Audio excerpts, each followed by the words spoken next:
경기도 파주시 봉일천리.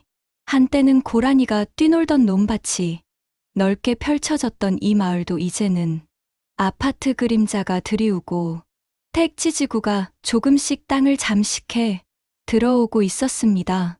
그러나 이 작은 시골 마을에서 여전히 변하지 않는 사람이 있었습니다. 올해 77, 김순자 여사. 새벽 5시면 정확히 일어나 마당을 쓸고 텃밭에 물을 주며 하루를 시작하는 그녀는 마을에서도 그 나이에 저렇게 부지런한 사람도 없다고 소문이 자자했습니다. 그래, 오늘도 한 판 쓸어보자. 빗자루질 소리가 고요한 새벽 공기를 가르며 들려옵니다. 철이 지난 호박 넝쿨 옆에 빨갛게 익은 토마토 하나를 따들고 순자 여사는 조용히 미소를 지었습니다. 이놈의 토마토는 그 텃밭은 남편 철수 씨가 살아생전 가장 아꼈던 곳이었습니다. 그가 세상을 떠난 지 벌써 6년. 순자 여사는 아직도 그 텃밭을 지키며 남편의 그림자를 따라 걷고 있었습니다. 마을 사람들은 입버릇처럼 말했습니다. 순자 씨는 복 많은 사람이야. 아들, 딸 다 잘 됐잖아.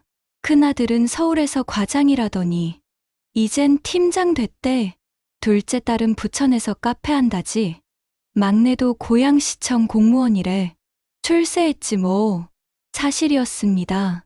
큰아들 민호는 서울에서 제법 잘 나가는 중견기업의 중간 간부였고, 둘째 영희는 SNS에서도 유명한 디저트 카페를 운영 중이었으며, 막내 진수는 고양시 공무원으로 무난한 삶을 살고 있었습니다.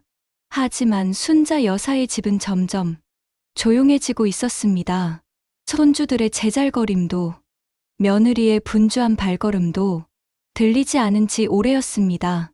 냉장고 문을 열고 멍하니 서 있다가 내가 뭐 꺼내려고 했지? 하며 다시 닫는 일이 하루에도 몇 번씩 벌어졌습니다. 가끔은 약을 먹었는지 안 먹었는지도 헷갈려 약봉지를 3번이나 뜯은 날도 있었습니다. 내가 왜 이러지? 정신 똑바로 차려야지. 괜찮아. 아직은 괜찮아. 하지만 그 괜찮음이라는 단어는 점점 어긋나고 있었습니다. 며칠 전 순자 여사는 빨래를 널다가 빨랫줄에 발이 걸려 넘어졌습니다. 다행히 큰 부상은 아니었지만 무릎이 멍들고 밤마다 쑤시는 통증이 찾아왔습니다. 그날 밤 그녀는 남편 유골함 앞에서 작은 술잔을 올렸습니다. 여보, 나 요즘 왜 이렇게 자꾸 부서지는 것 같지? 몸도 맘도 아픈 데가 많아졌어. 그 목소리는 희미하고 떨렸습니다. 그리고 그날따라 마당에 쌓인 낙엽들은 유난히도 많아 보였습니다. 내가 이 집을 언제까지 지킬 수 있을까? 자녀들은 한 달에 한 번, 그것도 서로 약속이라도 한 듯 돌아가며 왔다 갔습니다. 큰아들 민호는 항상 서류 가방을 들고 오고 말보단 전화 통화가 더 편하다고 했습니다. 둘째 딸 영희는 엄마, 미안해. 카페가 주말에도 바빠서 말이야라는 말로 대체했고, 막내 진수는 늘 문자로만 안부를 대신했습니다. 그럴수록 순자 여사는 자신이 귀찮은 존재가 된 것만 같았습니다. 달력에 자식들이 오기로 한 날짜에 동그라미를 치고 하루하루 지워가며 기다리던 마음은 어느새 점점 작아졌습니다. 저녁이 되면 TV를 켰지만 그 소리는 오히려 더 외롭게 들렸고 찬 밥에 물 말아 묵묵히 저녁을 때우는 시간이 하루 중 가장 긴 시간이 되었습니다. 이장님이 지나가다 인사를 건네면 밝은 척 손을 흔들었습니다. 순자 씨, 오늘도 이른 아침이시네. 아유, 늙으면 잠이 없어요. 하하. 하지만 그 이장님이 돌아선 뒤 순자 여사는 담벼락에 기대어 한숨을 내쉬었습니다. 웃는 게 아니야. 밤이 깊어가고 안방 벽식에 초침만이 또각또각 울리는 가운데 순자 여사는 문득 작은 속삭임을 꺼냈습니다. 내가 없어도 애들은 잘 살겠지. 그리고 그 다음 날 순자 여사는 집 뒷마당 달장 옆에 있던 의자에 앉아 무릎을 매만지며 조용히 중얼거렸습니다. 이제는 내가 지켜야 할 게 나 하나뿐인가. 그리고 아무도 모르게 혼자 앓기 시작했습니다. 사랑하는 사람들 곁에서 점점 멀어지는 그 외로움이라는 병을 말입니다. 그날은 유난히 덥고 눅눅한 토요일 오후였습니다. 김순자 여사는 대문 앞에 구겨진 택배 박스를 허리를 굽혀 줍다가 잠깐 숨을 몰아쉬었습니다. 아이고 허리야. 진짜 내 몸이 아니네. 그 순간 대문이 열렸습니다. 큰아들 민호 씨 부부가 들어섰습니다.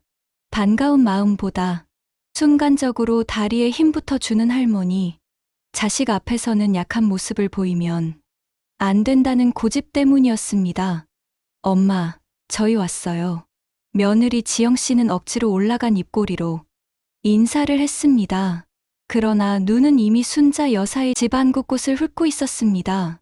민호 씨는 어머니의 얼굴을 본 순간 얼굴이 굳었습니다. 어머니, 얼굴이 왜 이렇게 상하셨어요? 뭔가 야위셨어요. 아니야. 요즘 입맛이 좀 없어서 그런가 보지. 밥은 잘 먹고 있어.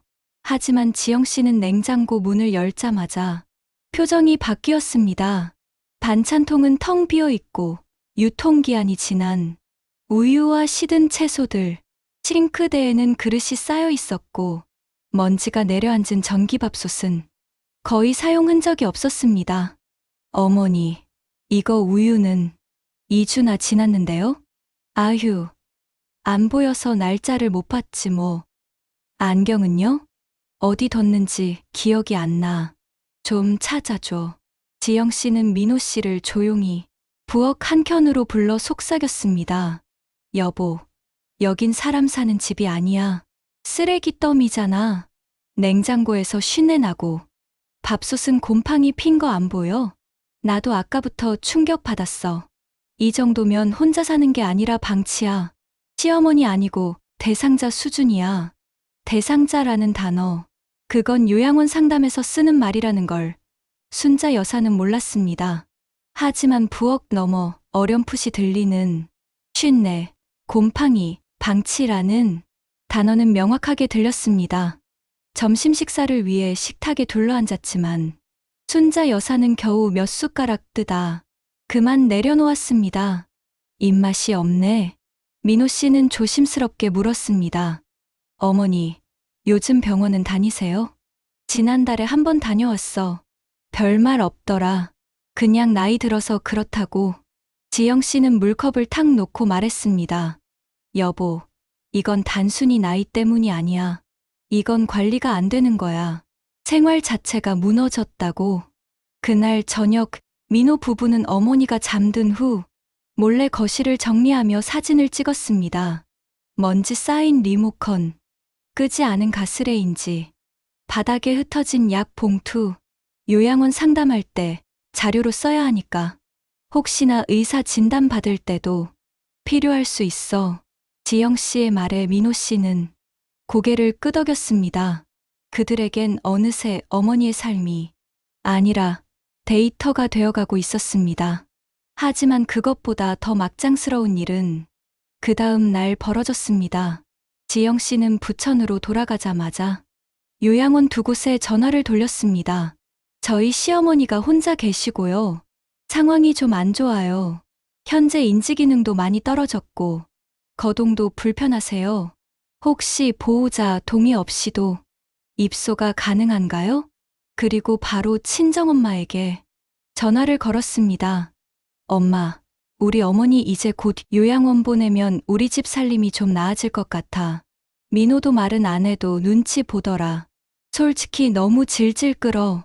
그 통화 내용은 거실에 놓아둔 민호의 무심한 블루투스 이어폰을 통해 자동 녹음 중이었습니다. 며칠 뒤 진수 씨가 무심코 민호의 아이패드로 재생시킨 녹음 파일에서 그 음성이 흘러나왔습니다. 질질 끌어. 솔직히 시어머니 이제 쓸모도 없는데 왜 안 보내는지 몰라. 순자 여사는 그런 사실을 전혀 몰랐습니다. 자신은 아직도 우리 애들은 효자야. 일하느라 못 오는 거지. 라고 마을회관에서 자랑하고 있었기 때문입니다. 그러나 그날 밤 민호는 지영에게 물었습니다.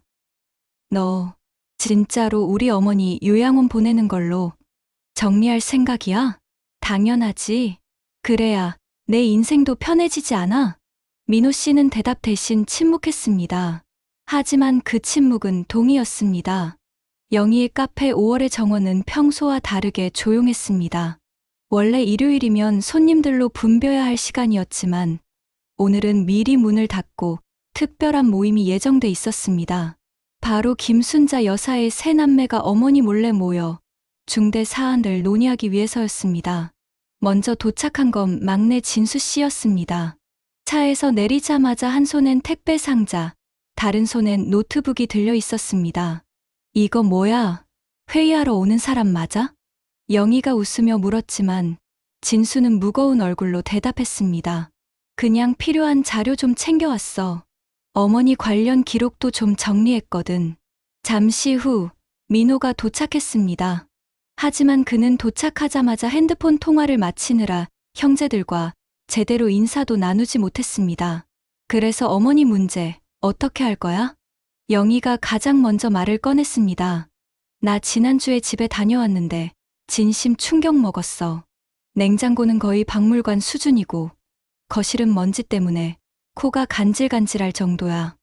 오빠랑 올케 언니도 보고 왔잖아. 그 정도면 말 다 했지. 진수가 말을 받았습니다.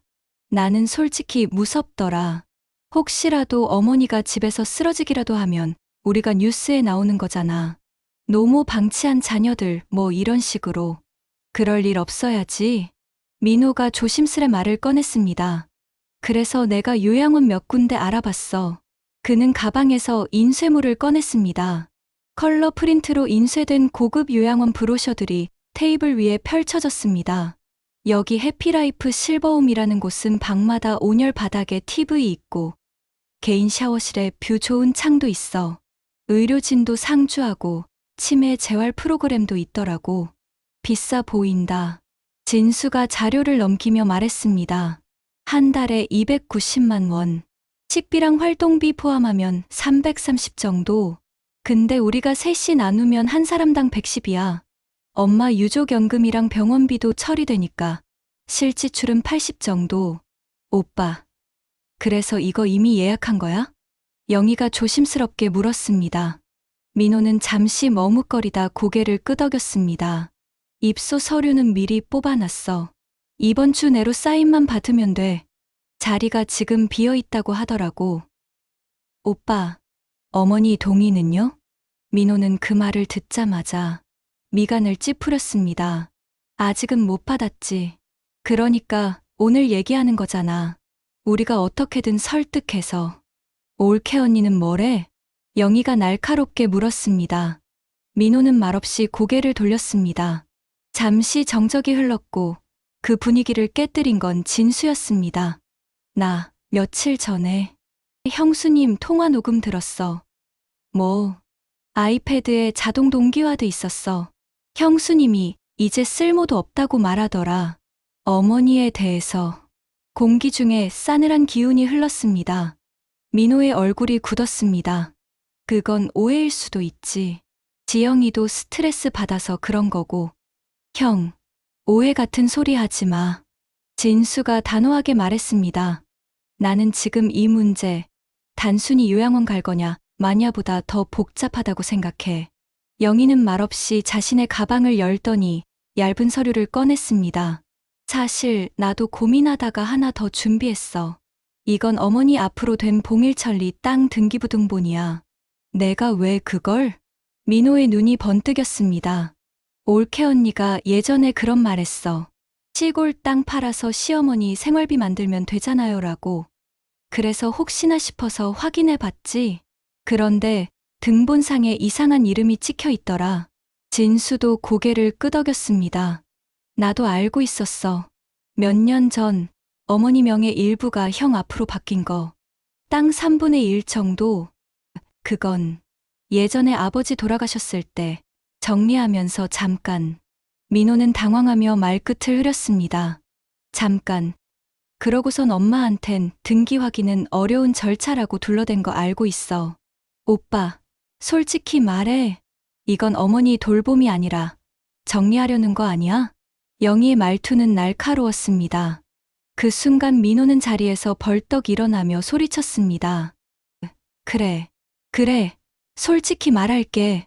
이 집도, 그 땅도 다 쓸모없어. 엄마 혼자 방치하면 우리가 책임져야 하고, 사고라도 나면 뉴스에 얼굴 팔려. 그럴 바엔 요양원 보내고, 땅 팔고, 집 정리해서 깔끔하게 끝내자고. 이게 무슨 죄냐? 순간 카페 안은 얼어붙었습니다. 진수는 자리에서 조용히 일어나 말했습니다. 나는 어머니께 직접 말씀드릴 거야. 뭘 선택하실지는 어머니가 결정하셔야지. 우리가 결정할 문제가 아니야. 영희도 서류를 다시 접어 가방에 넣으며 말했습니다. 민호 오빠, 올케 언니는 뭘 정리하고 싶었던 걸까? 엄마, 아니면 당신 인생? 그날 밤, 민호는 집으로 돌아가던 차 안에서 지영에게 전화 통화를 했습니다. 당분간 이 일 조용히 가자. 영희랑 진수도 가만 안 있을 것 같아. 지영의 대답은 차가웠습니다. 당신, 결정할 때는 언제고? 이제 와서 물러서. 그럼 앞으로 우리 살 집은 어떻게 해? 그녀의 눈은 이미 다음 단계를 계획하고 있었습니다. 그리고 다음 날, 민호는 어머니에게 허위로 꾸민 입소동에서 초안을 들고 집을 찾아가게 됩니다. 하지만 순자 여사는 생각보다 훨씬 더 단단하게 마음을 먹고 그를 맞이하게 됩니다. 그녀는 이미 어렴풋이 느끼고 있었습니다. 이놈들이 나를 정리하려고 오는구나. 일요일 아침, 김순자 여사는 새벽부터 이상하게 가슴이 쿵쾅거렸습니다. 꿈에 죽은 남편이 나타났습니다. 무언가 말하려는 듯 했지만 끝내 입을 떼지 못하고 사라졌습니다. 뭔 일이 있으려나. 불길한 마음을 달래려 장독대 앞에서 된장을 저으며 마음을 가라앉히던 그때 대문 밖에서 검은 SUV가 멈춰 섰습니다. 민호였습니다. 그의 손에는 얇은 서류철과 봉투가 들려 있었습니다. 엄마, 저 왔어요. 잠깐 이야기 좀 해요. 순자 여사는 아들 얼굴을 보는 순간 직감했습니다. 오늘은 그 이야기를 하러 왔구나. 그러나 표정은 평소처럼 다정하게 풀었습니다. 그래, 밥은 먹고 왔니? 아니요. 괜찮아요. 잠깐만 앉아요, 엄마. 민호는 곧장 서류철을 꺼내어 식탁 위에 펼쳤습니다. 이거, 그냥 참고 삼아 보세요. 요양원 입소 동의서예요. 아직 사인하실 필요는 없고요. 내용만 한번. 그 말이 끝나기도 전에 순자 여사는 조용히 서류를 집어 들더니 가위로 조용히 서류를 반으로 잘랐습니다. 엄마, 뭐 하시는 거예요? 민호야, 너는 사람을 어디로 보내려면 최소한 정식으로 인사라도 시켜야지. 내가 짐이니? 서류 한 장 들고 와서 도장만 찍으면 끝나는 그런 짐이야? 민호는 당황하며 말을 더듬었습니다. 그게 아니라 엄마가 혼자 계시기엔 너무 위험해서. 위험해도 내 집이야. 거기, 요양원. 침대 하나에 하늘도 못 보는 방에 갇혀서 식사도 종치면 먹고 불 끄면 자고.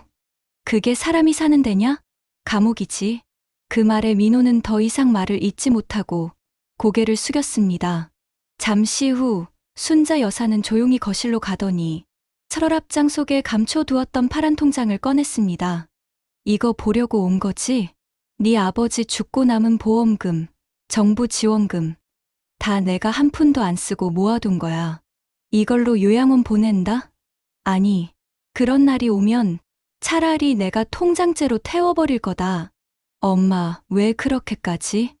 네가 요양원 보낸다는 그날, 나는 지게차가 들어와도 이 집 대문 안으로 못 들여보낸다. 내가 여길 어떻게 지켰는데 너희들 바쁘다고 나를 치워버려? 그때였습니다. 민호의 휴대폰이 울렸습니다. 화면에 뜬 이름은 지영. 받아봐. 며느리지?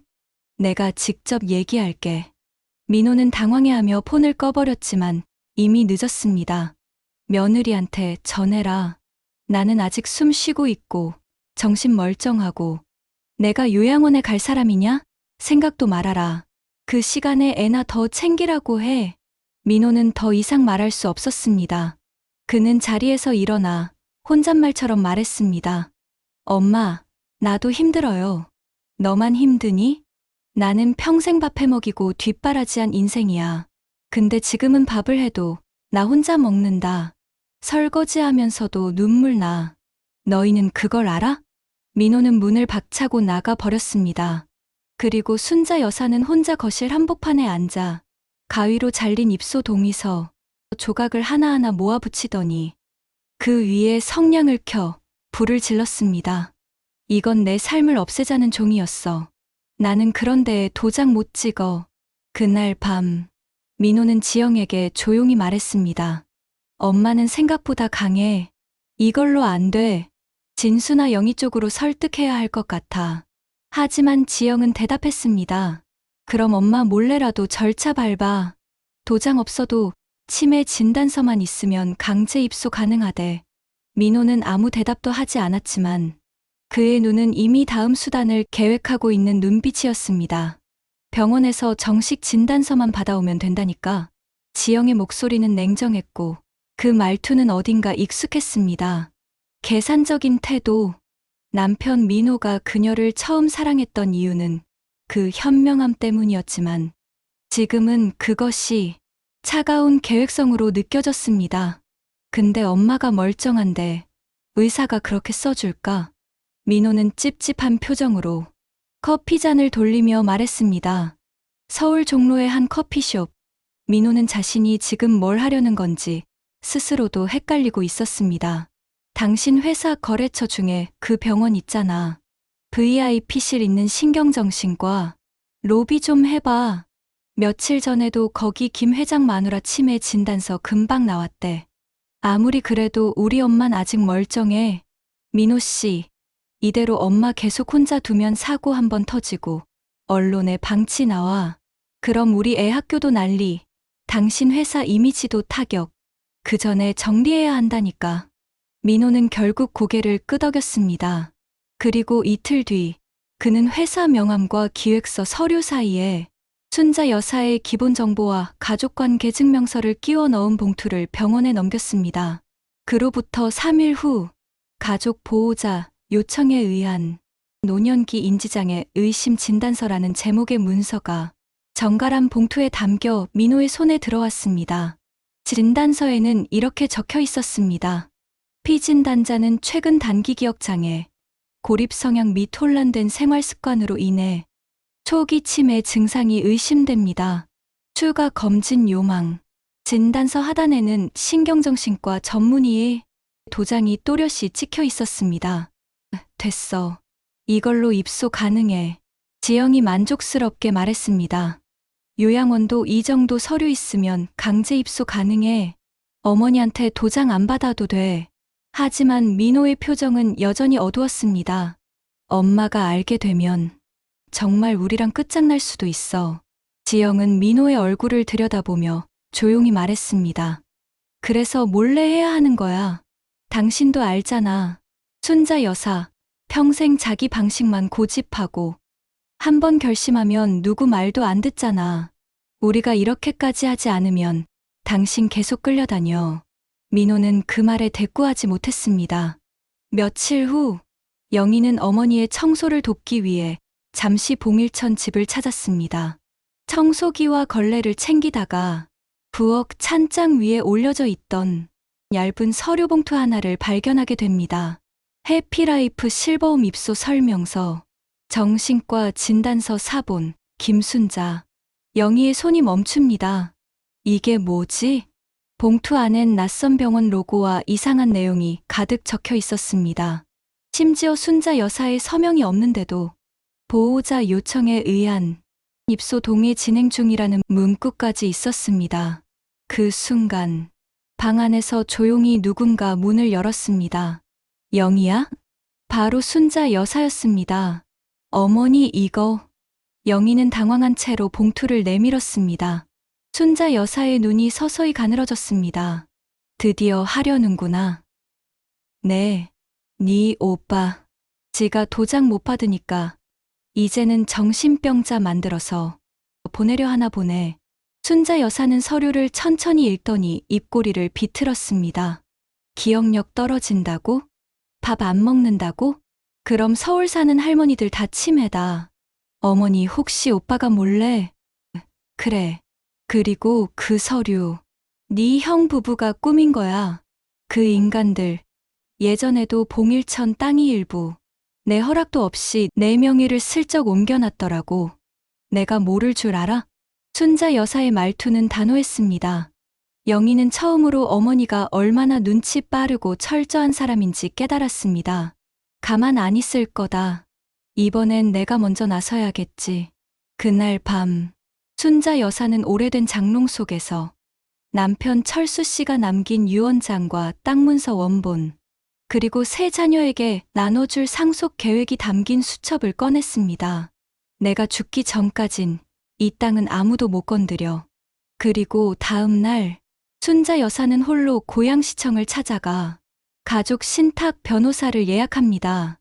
혹시 자녀들이 제 의사와 상관없이 재산을 처분하려고 할 경우 막을 수 있는 방법이 있을까요? 이제 전세는 바뀌기 시작했습니다. 순자 여사께서는 며칠 전 고양시청에서 만난 변호사와의 상담을 마치고 돌아오셨습니다. 그녀의 눈빛은 이전과 달리 한층 단단하고 냉철했습니다. 오랫동안 참고 견뎌온 짐이라는 말, 그리고 가족의 배신과 거짓말 앞에서 이제는 침묵하지 않겠다고 결심하셨습니다. 내 재산, 내 삶을 지킬 거야. 누구도 내 의지 없이 함부로 할 수 없게 만들 거다. 순자 여사는 병원에서 받은 치매 진단서가 허위임을 알았고 자녀들이 몰래 서류를 꾸몄다는 사실에 깊은 분노를 느꼈습니다. 그녀는 곧장 변호사와 함께 가족 신탁 계약을 체결하기로 마음먹었습니다. 이 신탁 계약은 본인의 재산을 법적으로 보호하고 자녀들이 함부로 처분하지 못하도록 하는 장치였습니다. 한편 서울에서는 민호와 지영 부부가 은밀히 진행 중이던 일이 꼬이기 시작했습니다. 며느리 지영의 통장에 거액의 송금 내역이 포착된 것입니다. 금융감독원에서는 자금 흐름을 추적하는 과정에서 이상한 움직임을 포착했고 지영의 계좌로 들어온 돈이 어머니 순자 여사의 보험금 일부와 불분명하게 맞물려 있었습니다. 이게 무슨 일이죠? 민호는 은행에서 받은 서류를 들여다보며 멘붕에 빠졌습니다. 내가 그런 걸 어떻게 알죠? 그냥 가끔 회사서 받은 돈인데. 지영도 당황한 기색을 숨기지 못했습니다. 하지만 이 돈은 단순한 송금이 아니었습니다. 지영이가 큰아들 민호의 승인을 받아 어머니 재산 일부를 빼돌린 정황이 드러나면서 가족 간 신뢰는 바닥으로 곤두박질 쳤습니다. 순자 여사는 이 상황을 뒤늦게 알게 되자 오히려 더욱 태연했습니다. 내가 아무리 늙어도 이렇게 허망하게 당하지는 않아. 그녀는 자녀들을 향한 분노와 함께 깊은 슬픔도 감추지 않았습니다. 내가 평생 키운 돈이, 내가 몸으로 지킨 이 집이 니네 배를 불리는데 쓰일 줄이야. 그날 저녁 순자 여사는 자녀들을 한자리에 모았습니다. 조용히 앉아 묵묵히 말문을 열었습니다. 너희들이 내 명의로 된 돈 중 일부를 마음대로 움직였다는 걸 알았다. 이 집과 내 돈, 내 인생은 그렇게 쉽게 너희들 손에 맡길 수 없는 것이다. 민호와 영희, 진수는 순간 얼어붙었습니다. 평생 부모님께 은혜를 입었다고 믿었던 그들이 부모님께 배신당하는 듯한 기분에 휩싸였기 때문입니다. 엄마, 우리도 엄마 생각해서 그랬어요. 민호가 조심스럽게 입을 뗐지만 순자 여사는 단호하게 말했습니다. 생각이라는 건 행동에 책임질 때 진짜 가치가 생기는 거다. 그걸 잊으면 아무리 좋은 마음도 독이 된다. 이후 순자 여사는 다시 한번 변호사와 만나 자녀들의 무분별한 재산 접근을 완전히 막는 법적 조치를 강화했습니다. 그리고 자녀들이 요양원 강제 입소를 시도할 경우 법적 대응을 할 것임을 공식적으로 통보했습니다. 시간이 흘러 가족 간의 갈등은 지역사회에 퍼지기 시작했습니다. 이웃들은 놀라움을 감추지 못했고 복잡한 사연에 대해 각종 소문이 돌았습니다. 한편 민호와 지영 부부는 위기감을 느끼고 서로를 탓하기 시작했고 영희와 진수도 갈등에 휘말리면서 가족의 균열은 점점 깊어졌습니다. 순자 여사는 자신이 지켜야 할 것들을 되찾기 위해 싸웠습니다. 그 싸움은 단순히 재산과 집을 지키는 싸움이 아니라 삶의 존엄과 자존심을 지키는 전쟁이었습니다. 봉일천리의 바람이 유난히 싸늘하게 불어오던 저녁, 김순자 여사는 마루에 앉아 딸 영희를 기다리고 있었습니다. 텅 빈 골목길을 바라보는 그녀의 눈빛엔 어렴풋한 불안이 서려 있었습니다. 잠시 후 문이 열리고 들어선 영희는 겉으로는 평소처럼 조용했지만 그녀의 눈가에는 뭔가 결심한 듯한 떨림이 번지고 있었습니다. 어머니, 사실은 오늘 드릴 말씀이 있어요. 그 말에 순자 여사의 눈이 번뜩였습니다. 묵은 연장처럼 가라앉았던 목소리가 단호하게 나왔습니다. 내가 무슨 말을 하려는지 대충 짐작은 한다. 영희는 잠시 숨을 골랐습니다. 그리고 마침내 입을 열었습니다. 엄마, 오빠 부부가 어머니 몰래 집 일부랑 통장 돈을 건드렸어요. 저도 알고 있었는데 죄송해요. 그동안 말 못했어요. 순자 여사는 그 자리에서 얼어붙은 듯 말을 잃었습니다. 한동안 침묵이 흐르다가 천천히 되물었습니다. 그걸 왜 이제야 말하니? 처음엔 막을 수 있을 거라 생각했어요. 근데 오빠가 이미 팔 사람까지 다 알아보고 있었더라고요. 어머니께 걱정 끼치고 싶지 않아서 도망치듯 모른 척했어요. 죄송해요. 정말. 순자 여사는 묵직한 한숨을 내쉬며 고개를 끄덕였습니다. 그래. 지금이라도 말해줘서 고맙다. 그럼 이젠 숨기지 말고 같이 막아보자. 그때였습니다. 현관문이 쿵 하고 열리더니 막내 아들 진수가 급히 들어섰습니다. 그의 표정도 심상치 않았습니다. 어머니, 누나 말 다 맞아요. 저도 지난주에 알게 됐어요. 형이 큰돈을 챙겨서 지금 어디 있는지도 몰라요. 순자 여사의 눈이 크게 흔들렸습니다. 믿고 있던 큰아들이 그렇게까지 했다는 사실이 받아들여지지 않았습니다. 민호가 설마 아니야. 설마 그 애가. 그러나 더 충격적인 건 다음 순간이었습니다. 집 전화가 울리더니 순자 여사가 수화기를 들자 긴장된 남성의 목소리가 들려왔습니다. 여사님, 안녕하세요. 법무법인 강률의 김진우 변호사입니다. 민호 씨가 제출한 재산 매각 서류 일부에 위조 정황이 포착돼 조사 중입니다. 빠른 시일 내에 직접 연락드리겠습니다. 전화를 끊은 순자 여사는 손을 떨며 자리에서 일어났습니다. 얼굴엔 참담함과 함께 분노가 서려 있었습니다. 민호가 결국엔 이럴 줄 알았어. 이 집을 이 손으로 지켜왔는데 이렇게 뒤통수를 치다니. 이제 나도 가만히 있지 않을 거다. 그날 밤 순자 여사와 영희, 진수는 민호를 제외한 채 긴급 가족 회의를 열었습니다. 식탁 위엔 반찬 대신 묵은 감정과 날선 고백들이 놓였습니다. 어머니, 이대로 무너질 수 없어요. 영희가 먼저 입을 열었습니다. 우리 집, 우리 가족, 이대로 두면 안 돼요. 누가 한 짓이든 우리가 지켜야 해요. 진수도 굳은 표정으로 말했습니다. 민호 형은 책임져야 해요. 형이 무너뜨리려 한 거 우리가 다시 세워야죠. 그날 밤 민호는 연락이 끊긴 채 모습을 드러내지 않았습니다. 순자 여사와 영희, 진수는 부엌 식탁에 둘러앉아 깊은 한숨을 내쉬며 한참을 말없이 있었습니다. 낡은 벽식의 초침 소리가 유난히 크게 울려 퍼졌습니다. 어머니, 저희가 너무 늦게 알아차린 것 같아요. 죄송해요. 진수가 입을 열었습니다. 형이 그렇게까지 할 줄은 설마 싶었어요. 순자 여사는 침묵 끝에 고개를 들었습니다. 그녀의 눈빛은 분노보다 단단한 결심으로 가득 차 있었습니다. 이대로는 안 된다. 민호가 어떤 선택을 하든 이제부터는 내 인생도 내가 지킬 거다. 영희는 살짝 떨리는 목소리로 말했습니다. 어머니, 혹시 그 집 앞으로 다시 돌아오시겠다고요? 순자 여사는 고개를 끄덕이며 책상 서랍에서 무언가를 꺼냈습니다. 그것은 오래된 인감 도장과 함께 묶인 서류 뭉치였습니다. 그리고 조용히 한마디 했습니다. 내가 버려진 건지, 내가 끝까지 참아준 건지는 내가 결정한다. 창밖에서는 어슴푸레한 새벽빛이 고요하게 깃들기 시작했습니다. 그리고 그 빛은 순자 여사의 단호한 얼굴을 비추고 있었습니다. 며칠 후, 봉일천리의 아침 공기가 다시 얼어붙었습니다. 김순자 여사는 이른 새벽, 오래된 장롱에서 한지에 쌓인 서류를 꺼냈습니다. 그것은 10여 년 전 남편이 남긴 유언장 초안과 함께 보관해둔 가족 명의의 재산 목록이었습니다. 이 집은 절대 아이들 손에 넘기지 마소. 순자, 당신 이름으로 해두시오. 남편이 병상에서 했던 마지막 말이 지금도 귓가에 선명했습니다. 며칠 전 마을회관 게시판에 대형 현수막이 붙었습니다. 노모의 재산을 속이고 몰래 매각한 불효 자식들. 이 마을은 보고 있었습니다.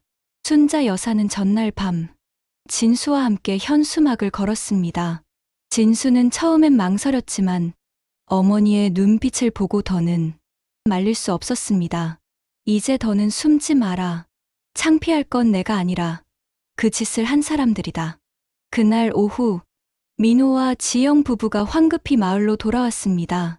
집 앞엔 이미 동네 주민들이 하나둘 모여 있었고 현수막을 본 이장은 혀를 찼습니다. 이런 집안일이 마을까지 소문이 날 줄이야. 어르신 체면도 있으신데. 민호는 불같이 화를 내며 어머니 집으로 들어섰습니다.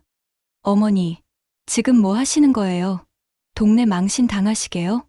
하지만 순자 여사는 이미 변호사 김진우와 함께 거실 중앙에 앉아 있었습니다. 법적 대응을 위한 준비는 끝난 상태였습니다. 순자는 단호하게 말했습니다. 망신, 그건 내 몫이지. 나는 이제부터 내 집을 지키는 거다. 변호사가 말없이 재산 회복 청구 소송 서류를 꺼냈습니다. 지영은 얼굴이 창백해졌고 민호는 분노에 찬 목소리로 외쳤습니다. 엄마가 어떻게 이런 식으로. 너희가 먼저 선 넘었지. 늙은이라고 기억 흐릿하다고 만만히 봤니? 순자 여사의 눈빛은 흔들리지 않았습니다. 그 말에 민호는 그제야 주저앉듯 무릎을 꿇었습니다. 엄마 잠깐 욕심이 앞섰어요. 우리가 잘못했어요. 그때 문가에 서 있던 영희와 진수가 천천히 다가왔습니다. 형, 이미 너무 늦었어. 진수가 싸늘하게 말했습니다. 주민 몇몇이 조용히 집 앞에 서서 지켜보는 가운데 민호는 고개를 들지 못했습니다. 그리고 잠시 후 순자 여사는 천천히 입을 열었습니다. 난 아직 너희 엄마야. 하지만 그게 무슨 의미인지 이제는 나도 다시 생각해보려 한다. 바깥 마당, 순자 여사가 가꾼 텃밭엔 들깨가 바람에 흔들리고 있었습니다. 그 들깨처럼 그녀는 꺾이지 않았습니다. 다만 뿌리 깊은 슬픔을 품었을 뿐이었습니다. 몇 달 후 봉일천리의 봄이 돌아왔습니다. 김순자 여사의 마당엔 진달래와 돌나물이 어우러져 고즈넉한 풍경을 이루고 있었습니다. 어머니는 익숙한 툇마루에 앉아 담담한 얼굴로 정원을 바라보고 있었습니다. 그녀의 옆에는 찻잔 2개가 나란히 놓여 있었습니다. 한 잔은 남편의 유골 앞에, 또 한 잔은 자신의 손 안에. 여보, 나 잘했지요? 결국 이 집 지켜냈어요. 당신 없었으면 나 못했을 거예요. 참말로 지난 몇 달은 소용돌이 같았습니다. 민호와 지영은 결국 순자 여사의 법적 대응 앞에 고개를 숙였고 빼앗겼던 통장 중 일부는 간신히 손에 넣었어요. 진명이도 다시 어머니 앞으로 돌아왔고 무효로 된 계약서와 위조된 서류들은 경찰 조사를 거쳐 폐기됐습니다. 민호 부부는 아이들과 함께 지방으로 내려가 조용히 살고 있었습니다. 사과는 했지만 아직 진심을 믿기는 어려웠습니다. 하지만 순자 여사는 억지로 끌어안지 않았습니다. 용서는 때가 되면 하자. 억지로 웃지 말자, 영희야. 영희는 최근 카페를 정리하고 매주 어머니 댁에 와서 텃밭을 돕기 시작했습니다. 그녀는 말없이 어머니 곁을 지켰습니다. 말로는 다 하지 못한 미안함이 손끝에서 묻어났습니다. 진수는 고양시에서 휴직을 내고 한동안 봉일천리에 머물렀습니다. 그는 마당 구석에 CCTV를 하나 더 설치하고 어머니 약 복용 스케줄을 앱으로 관리했습니다. 어머니가 혼자여도 혼자가 아니게 하자. 그게 내가 할 일이에요. 어느 일요일 오후 세 가족이 다시 한자리에 모였습니다. 텐마루 아래 작은 상에 점심상이 차려졌습니다. 들깨 된장국, 손수 담근 김치, 그리고 봄동 겉절이. 순자 여사는 한참을 말없이 가족들을 바라보다가 말했습니다. 너희들 다시 내 눈앞에 이렇게 모여주니 내 속이 참말로 따뜻하다. 민호가 말없이 고개를 숙였습니다. 엄마, 아직도 제가 한 짓이 꿈만 같아요. 다시는 그런 일 없을 거예요. 꼭 증명할게요. 순자 여사는 미소를 지으며 고개를 끄덕였습니다. 증명하지 말고 지켜. 말보단 살아가는 모습으로 보여줘라. 아이들은 말없이 어머니의 손을 잡았습니다. 그 손은 거칠었지만 따뜻했고 깊은 주름마다 세월이 담겨 있었습니다. 마당 건너편 현수막이 걸렸던 자리에 새 팻말이 세워져 있었습니다. 김순자 여사댁 가정의 가치, 뿌리처럼 지켜온 집. 마을 사람들은 이 집을 이제 더 이상 외로운 노인의 집이라 부르지 않았습니다. 그날 저녁 순자 여사는 혼잣말처럼 말했습니다. 사람 마음이란 게 미움도 오래 못 가더라. 참 희한하지. 결국엔 또 가족이네. 텐마루 아래에서 바람에 실린 웃음소리가 울려 퍼졌습니다. 텃밭은 다시 파릇파릇했고 집은 정갈하게 빛났습니다. 이제 김순자 여사는 단지 누군가의 어머니가 아니었습니다. 자신의 삶을 지켜낸 온전한 한 사람으로 거기 있었습니다. 그리고 그 집은 더 이상 외롭지 않았습니다. 그녀가 지켜낸 시간과 사랑, 그 모든 것이 이 봄날 마당 위에 조용히 내려앉고 있었습니다. 파주 봉일천리의 봄은 유난히 따뜻했습니다. 살랑이는 바람 사이로 들리는 새소리, 텐마루 위로 비치는 햇살. 김순자 여사는 아침 햇살을 받으며 마당의 상추밭을 천천히 둘러보고 있었습니다. 작은 삽 하나, 장갑 하나에도 세월이 묻어 있었지만 순자 여사의 눈빛은 한층 단단해지고 밝아져 있었습니다. 텃밭 가장자리에는 민호가 다시 심은 들깨가 조심스레 고개를 들고 있었고 영희가 가꾼 봉숭아와 봄동은 싱싱하게 자라 있었습니다. 진수가 손본 마당 모서리에는 새 의자가 하나 놓여 있었고 그 위에 쿠션이 가지런히 놓여 있었습니다. 순자 여사는 그 자리에 앉아 마당을 바라보다 텐마루에 앉은 세 자녀를 바라보며 조용히 미소 지었습니다. 이 집이 결국 우리를 다시 모았구나. 민호는 조용히 고개를 숙였습니다. 지영은 아이들의 손을 꼭 붙잡고 뒤에 서 있었습니다. 그녀의 눈에도 미안함과 안도감이 동시에 떠올랐습니다. 엄마, 우리가 너무 멀리 왔었어요. 그동안 엄마 마음을 헤아리지 못한 게 후회돼요. 영희가 조심스레 손을 얹었습니다. 이제부터는 엄마가 진짜 원하는 대로 살 수 있도록 우리가 지켜드릴게요. 우리 셋이 다 같이요. 진수는 스마트폰을 꺼내 새로 만든 가족 공유 캘린더를 보여주었습니다. 앞으로 돌아가면서 매주 엄마 댁에 올게요. 밭일도 도와드리고 식사도 같이 하고요. 순자 여사는 아무 말 없이 그들을 바라보다 텐마루 너머 오래된 감나무를 바라보았습니다. 그 옛날 너희 아버지가 저기 올라가서 떨어졌다가 나한테 등짝 맞았지. 그래도 감 하나는 참 잘 따왔는데 그 양반 참 보고 싶네. 말끝을 흐린 그 순간 민호가 감나무 아래 작은 비석을 가리켰습니다. 아버지랑 같이 심었던 감나무 밑에 이제 작은 평상도 놓을게요. 엄마랑 우리 거기서 차도 마시고 옛날 얘기도 하고요. 잠시 후 마당 한편에서 작은 파티가 열렸습니다. 영희가 준비한 미니 샌드위치와 식혜, 진수가 구워온 군고구마, 민호가 사온 떡까지 순자 여사는 그들의 얼굴을 하나하나 바라보았습니다. 그 얼굴에는 시간이, 잘못이, 후회가, 그리고 사랑이 묻어 있었습니다. 그래, 사람이란 게 미워도 결국은 가족이네. 누구 하나 버릴 수가 있어야 말이지. 그 말에 세 자녀는 동시에 눈시울을 붉어졌습니다. 햇살은 더욱 따뜻해졌고 마당의 돌계단 아래 순자 여사가 지켜낸 집은 여전히 단단히 서 있었습니다. 더는 혼자라도 괜찮다는 말을 하지 않아도 되었습니다. 이제는 함께하는 삶이었습니다. 그녀는 집을 지켜냈고 가족도 지켜냈습니다. 그리고 무엇보다 자신을 지켜냈습니다. 어머니는 말없이 하늘을 바라보았습니다. 그 얼굴에는 슬픔 대신 평온이 깃들어 있었습니다. 우리 모두의 이야기였는지도 모릅니다.